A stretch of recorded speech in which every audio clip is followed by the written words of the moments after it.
वो राम मंदिर का जो मामला हुआ था ना, जब भगवान राम की सुरक्षा के लिए,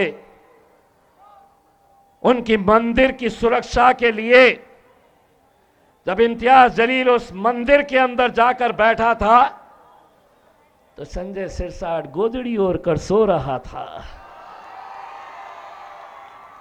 सुबह 5:30 बजे, जैसा फिल्मों में होता है, पूरा हीरो गेम कर डालता है, तब 5:30 बजे पुलिस की गाड़ियां आती है, वाह वाह वाह वाह वाह,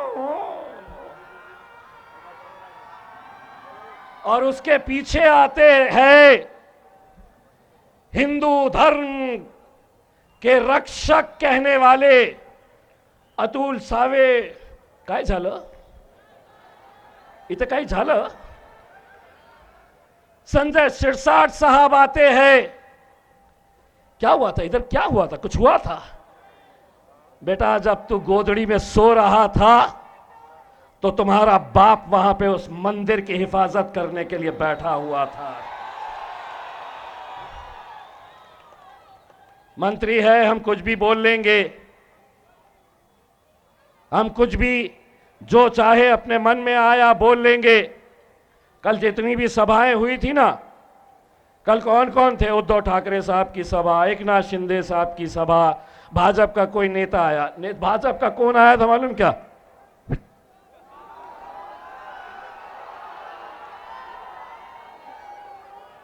नाम बोलने की जरूरत है?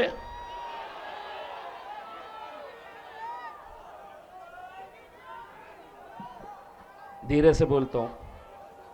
असद भाई है, शेरवानी की जेब में डाल के कभी लेके चले गए होते कल का कल ही, तो कल ज्यादा फड़फड़ाया नहीं। उसको मालूम था कि पप्पा आए हुए हैं हैदराबाद से, जेब में डाल के लेके निकल चलेंगे, वरना बहुत फड़फड़ाता है, बहुत फड़फड़ाता है। तो इनकी सभाएं हुई, एक आम खास में भी हुई। कितने लोग बैठे थे मालूम क्या? ये जितने हैं ना, पूरी उतनी उनकी सभा में बैठे हुए थे। लेकिन ये पूरी सभाओं में, असद भाई बोल रहे ये ज्यादा है। यकीन मानिए, मैं अपनी गलती का एतराफ करता हूं, ये ज्यादा है। एक चीज थी, लेकिन एक बात आप अच्छी तरह समझ लो, जितनी भी सभाएं कल के दिन हुई, चाहे वो भाजपा की, एकनाथ शिंदे की, उद्धव ठाकरे की, अजीत दादा की, शरद पवार की, कांग्रेस की, महफिलें उनकी सज रही थी और चर्चा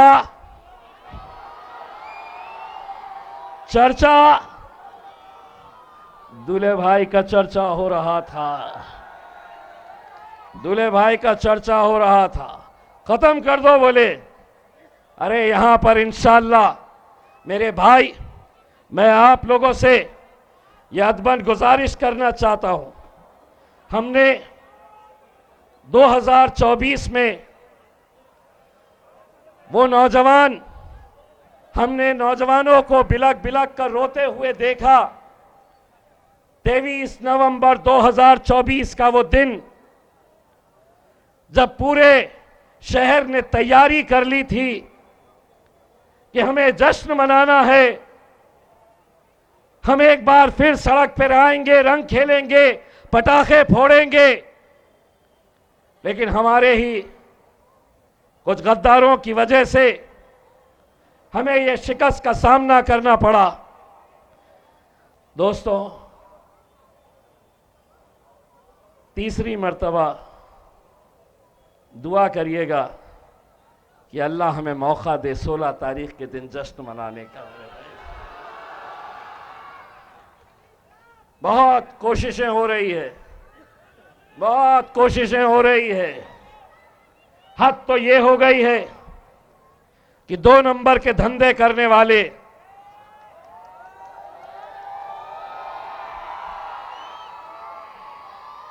अफसोस ये होता है कि हम पुलिस का, प्रशासन का बहुत सम्मान करते हैं, इज्जत करते हैं।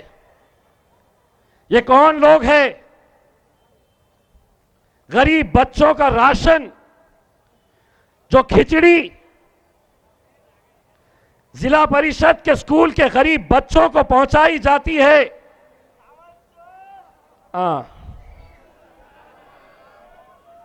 आपको मालूम है ना, मेरा यही सवाल है कि एक आम आदमी को पता है, पुलिस को क्यों नहीं पता चलता है?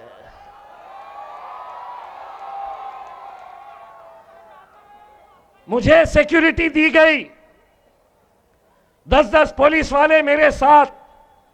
मैंने पुलिस कमिश्नर साहब को हाथ जोड़कर कहा कि साहब, मुझे सिक्योरिटी की जरूरत नहीं है, मेरी हिफाजत मेरा अल्लाह करने वाला है।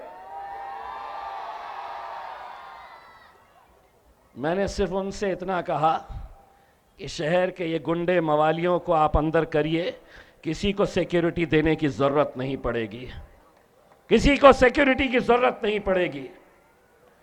आज लेकिन यही लोग, देखिए इनका इतिहास निकाल के, 2014 में 2500 वोट, 2019 के अंदर 5555 वोट, 2024 के अंदर 5924 वोट।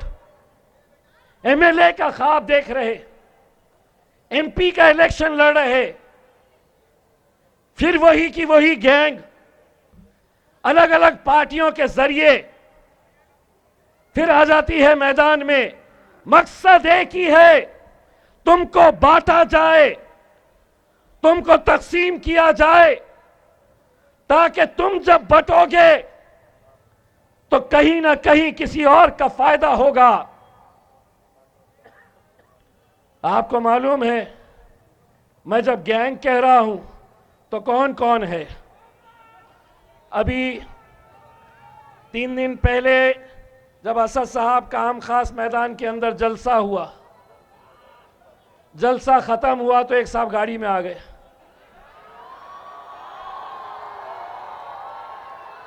बोले अपने को तो इतनी पब्लिक मिलती नहीं, वहीं पे जाके तो अपन घुस जाएंगे पब्लिक के अंदर।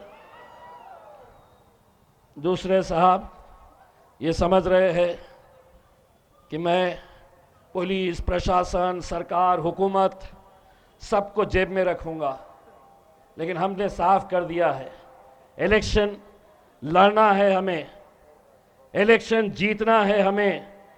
एक बात अच्छी तरह से कान खोल के सुन लो, इस शहर के गुंडे मवालियों, 2 नंबर के धंधे करने वालों, अगर तुम समझते हैं कि ताकत तुम्हारे पास है, सही ताकत अगर इस शहर के अंदर देखना है तो ये ताकत है।